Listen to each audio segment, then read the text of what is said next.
Hey everyone, welcome to today's video. Welcome to the Gamey Daddy channel. Thank you very much for tuning in. So this is pretty much a continuation of my last video where I talked about the Division 1 and how games like it were able to thrive even with all the challenges that it faced as compared to, say, Outriders, which also thrived but took a different approach in a very strange way by, I would say, presenting something that seemed like it would accomplish what the Division and the other games like Borderlands and Destiny were able to accomplish, but then wanting to do a small scale down version of it. And I think that worked out for them.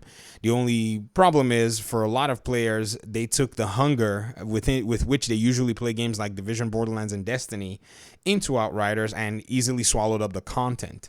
But that's not necessarily the topic of this video. In fact, afterwards, after making that video talking about that, I decided to jump in for a legendary run. And so I matchmade and I found somebody that wanted to play it and they joined. And in fact, a lot of people actually joined over the course of this gameplay session, but the problem was they kept leaving. And this was on PC, by the way. It took a while to find people to matchmake, but I was quite surprised that there were people that did matchmake. And the reason I did this is because some of you were saying in the comment section that, you're starting to see more people come back to play Division 1 on Xbox or, even on PlayStation and on PC. And so I was curious. I was like, well, let's jump in there. I mean, I got builds, I got, everything ready to go. So let's bounce, And so there are a few things that I noticed. And, I'll also kind of take this and we'll talk about some other aspects of the entirety of the Division franchise towards the end of the video, hopefully, if we have some time for that. And that is one, the required play style for the Division 1 is actually very different.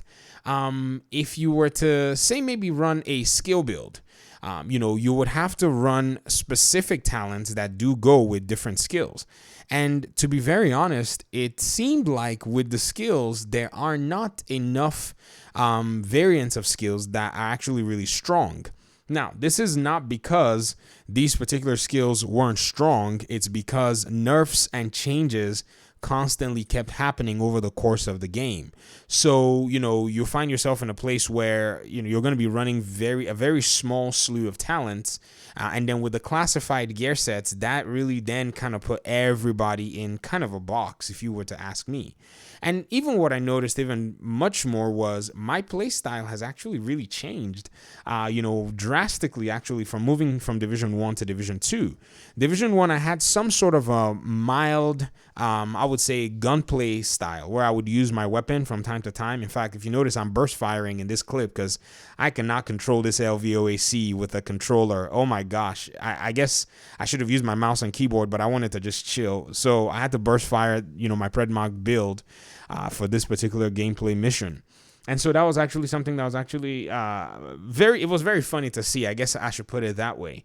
And then the person that was playing along with me was running, you can inspect builds here. Yikes.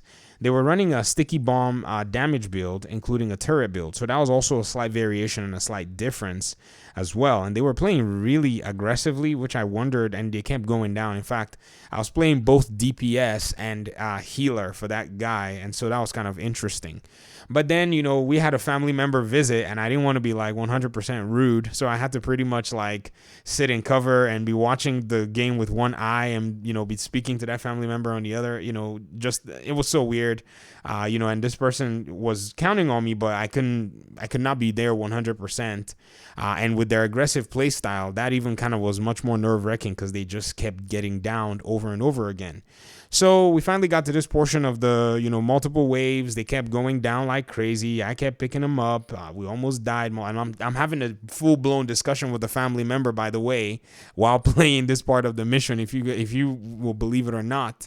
And it finally got to the point where many people were joining and, they were dying because the enemies would run after them. And then, people finally quit. And then I finally quit. But what I wanted to really highlight with the legendary mission was it really did show me something that I get to appreciate with the Division 2. And I've made videos about this stuff.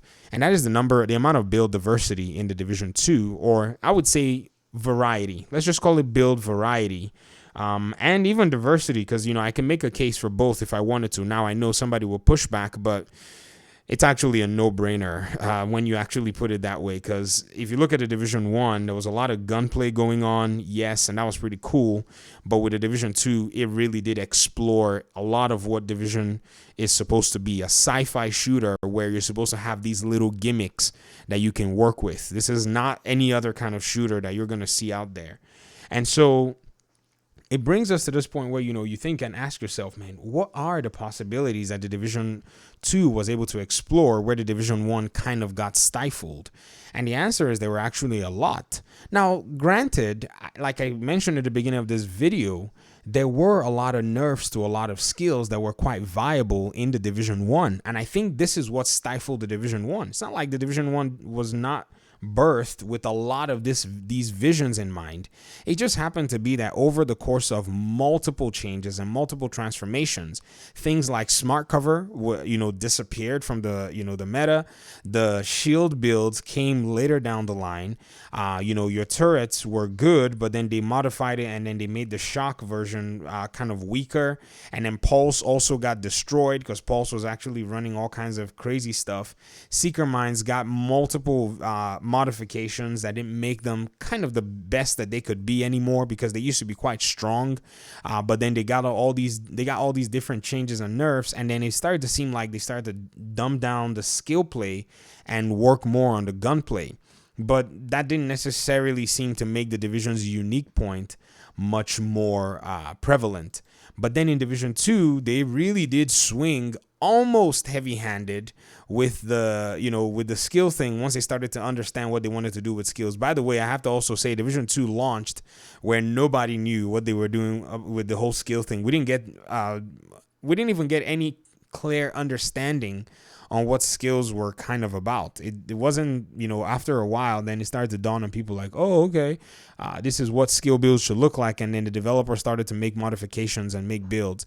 I believe strongly that they were probably in the process of making the skills when the game's deadline was getting close, and they decided they're just going to put out bare bones of the skill stuff and fix it. That's what I thought. I think anyways, with skills. But now, if you look at the way they've modified the Division, skills are quite robust. And under every skill category, there's at least one variant in the Division 2 that you can use, and not just use, but also enjoy. And I think that's another thing that kind of, got me to appreciate the way the Division, has been able to improve this aspect of the game. And also the fact that I've become much more lazy with the way I play the Division 2, because it's really easy now. You just sit in cover and you just tell one of these, your little minions, your drones and your turrets, or, to go do the work. And if you want to do a little bit extra work, you use a little chem launcher and you go for it, or use a decoy. These days, if you want to use a gun build, I would recommend that you kind of find yourself a good way to leverage the decoy. It would really help you. A lot of people say the enemy NPCs are constantly targeting them, but they fail to realize that the decoy is one of the best distractive mechanisms that you actually have. The Division 1 could have used the decoy then when the game was first kind of released. And so that's something that I really wanted to make sure that I took a look at from that perspective. Having gotten into a game of the Division 1 today, it was really interesting to just see how interesting it's been. And I think another thing too that I need to go back to do is go back into my other, I have I think 4 characters or 3 on this account, and I need to go back and look at my Tactician's Authority setup and my what's the name of the other one, Firecrest setup. These are skill variants, but they require you to be very smart in the way you build. So my Firecrest is the one that uses the flame turret and leverages it very well. The flame turret in Division 1 is actually the best. The one in Division 2 is actually poor. I don't know why they decided to just nerf the flame variant of the of the turret, but everything else is good. It's just a flame one that just isn't as good as the one from the Division 1. But anyways, thank you so much for watching the video. Let me hear your thoughts in the comment section. What do you think about the Division 1's skill systems versus the Division 2? I think there was a clear improvement as the Division 2 started to morph. I don't think on release, Division 2 skills were not good. We didn't even know what they were. But then as the game started to, continue to, I would say, evolve, it became clear that, okay, these developers wanted skills to be a very crucial and essential part of the game.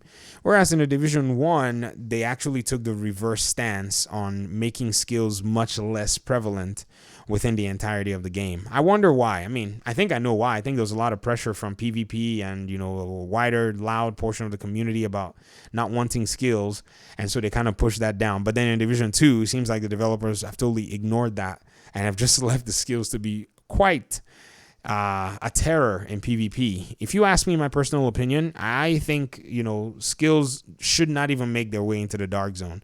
If you were to ask my opinion, but then, you know, I'll probably get pushback for that. But I'll get out of your hair. Talk to you all soon. Thank you so much. Peace out.